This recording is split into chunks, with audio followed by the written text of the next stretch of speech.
నిఖిల్ రిలేటెడ్గా first week నుంచి ఈ వీక్ దాకా గుండెల మీద చేసుకుని చెప్పండి.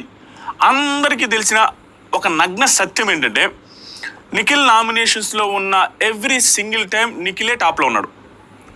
ఎవ్రీ సింగిల్ టైం నిఖిలే నెంబర్ 1 పొజిషన్లో ఉన్నాడు. ఫస్ట్ వీక్ నుంచి ఈ వీక్ వరకు నామినేషన్లో ఉన్న ప్రతిసారి. సో ఇప్పుడు కరెక్ట్గా ఈ సిచ్యువేషన్లో ఫినాలేకి 1 వీక్ దగ్గరలో 2 వీక్స్ దగ్గరలో ఉన్నప్పుడు నిఖిల్ టాప్లో ఉంటే అది ఫేక్ ఓటింగ్ ఎలా అయిపోద్ది? అది మాఫియా ఎలా అయిపోద్ది? సడన్గా మాఫియా ఎలా వస్తుంది?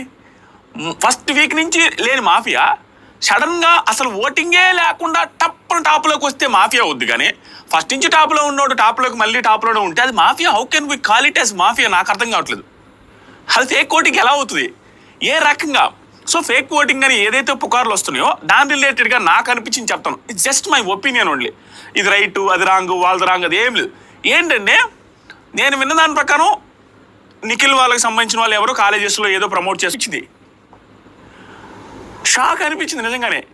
మనమే కదా తెలుగు వాళ్ళకే వేయండి, వాళ్ళకి వేయొద్దు, తెలుగు వాళ్ళకే వేయండి, తెలుగు వాళ్ళకి వేయండి అని నాన్ స్టాప్ మనమే కదా స్టార్ట్ చేసాము. మనలో ఉన్న చాలామంది యూట్యూబర్స్ స్టార్ట్ చేశారు, మనలో ఉన్న చాలామంది ఇన్ఫ్లుయెన్సర్స్ స్టార్ట్ చేశారు.